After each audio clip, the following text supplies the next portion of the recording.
Welcome, Edinboro University students, to the new student orientation for the Center for Diversity, Equity, and Inclusion.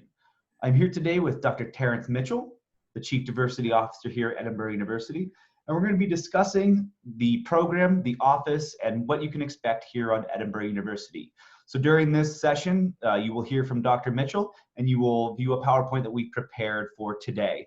So without further ado, I'm going to escape the screen here, and I will turn you over to Dr. Terrence Mitchell. Thank you, Chris. Welcome, students. I wanted to do an introduction to the Center for Diversity, Equity, and Inclusion. This is a combination of two efforts that those of you who have been on campus before remember from last year, the Office of Social Equity and the Office of Diversity and Inclusion. I'm going to talk to you about our goals for this year, talk to you about programs and services, and give you some other information I think you might be interested in. Chris, if you'll change to the next screen, to the welcome screen, please. Thank you.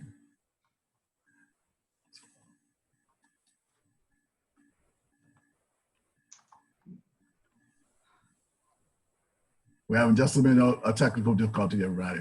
We're going to move on to the next couple of screens, and I'm going to go on with the presentation for you.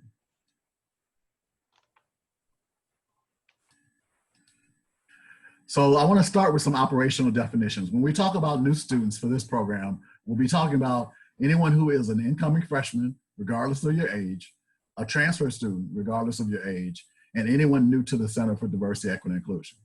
Here at Edinboro, as the Chief Diversity and Inclusion Officer, I like to define diversity broadly. It's defined by race, color, religion, ethnicity, national origin, as ancestry, gender, sex, age, color, disability, gender expression, gender identity, sexual orientation, or veteran status. We have a diversity and inclusion action plan that has for us three large goals. Student success, which our main goal for that is increasing the recruitment and retention of underrepresented and underserved students. University success, increasing the retention and recruitment of underrepresented minority employees, and creating a welcome and inclusive campus. Our website is listed below, and you'll have access to this PowerPoint after the program. We have several organizations and commissions that work around diversity, and here's a partial list of the student organizations and activities we have going on. Some of the older organizations are the African Student Association, the Asia Club, the Black Student Union Association, the Diversity Funding Board, Latino Student Organization, Identity, the International Student Affiliation, Wheelchair Basketball, and the X Plus Dance Team. It's very important as a student to get involved in activities to complement the things that you're doing in the classroom. You know, we want to make sure that you're having a well-rounded experience while you're here. And regardless of whether or not you're a residential student or you live off campus, you'll find more than enough activities to participate in. If you go to the student organization page on the web, you'll find these organizations and other opportunities for you to be active. We also have president's commissions, and they have open spots for students this year. If you're interested, please contact us about the Commission on the Status of Women, Commission on the Status of LGBTQIA students and faculty and staff, and the University Diversity Commission. There are three separate commissions who work hand in hand to help plan things that go on throughout the year. My priorities this year are trying to do the following things. I want to make sure that our students have experiences, our students' experience in this unique time are positive, and we help as much as we can for the things you might be going through or experiencing both on and off campus. We also want to make sure that we're setting a strong foundation for you new students to have a successful 4 years and do well in your time here. We're building a response to alleged bias-motivated incidents. Occasionally things happen between you and your peers, and things happen between you and others on our campus, where we have to help you to solve those problems through using restorative justice, and we help make sure that the campus remains welcoming and inclusive. This year is unique for me. I have a dual appointment here at Edinboro and an appointment at Slippery Rock. Edinboro is my home campus, but I'm helping with programs and possibilities at Slippery Rock. A good thing for us is sometimes I'm meeting people who can help us with things on our campus, and there I'm also getting introduced to programs that you guys might be interested in. As an example, there's coming up a Black Male series where people are going to talk about African-American males and ways for them to be successful on college campuses. It's led by Mr. Michael Smith at the Slippery Rock campus. And if you have interest in that, please go to Instagram, to my Instagram page, and you'll see a link for that.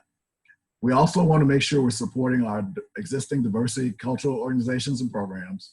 We have several diversity programs and services that have been around Edinboro since the early 1960s. So I would like for you to really look into those programs and activities and see if there are things you want to participate in.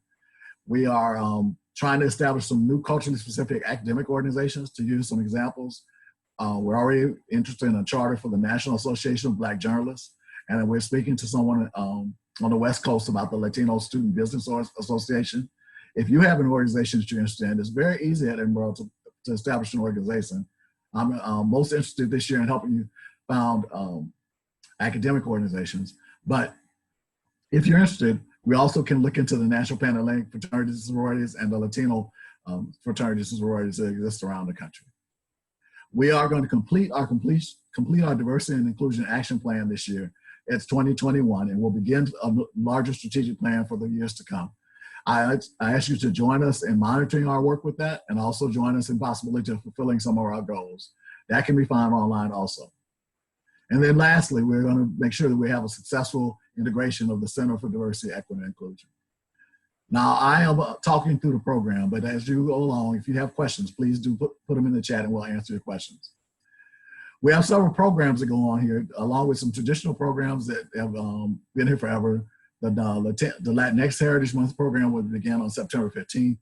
Native American Heritage Month begins in November.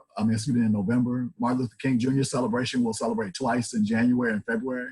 Black History Month is in February. International Week is in March. Chinese New Year is in February. Women's History Month is March. Disability Awareness Month is in the fall semester. The Pride Week celebration is in the spring.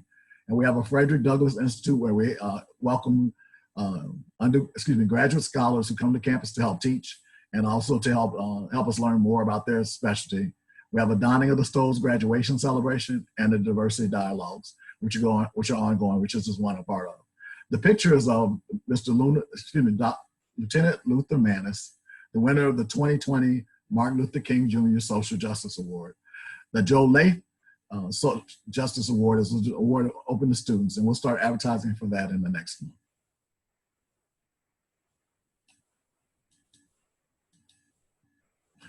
This was a short presentation to get you introduced to the Center for Diversity, Equity, and Inclusion. If you don't have any questions, we're going to move on, and we're going to have this recorded and put onto our website. You can also see us at CDIO_Edinboro U with a large U. Welcome to campus, and I hope that you have a great semester.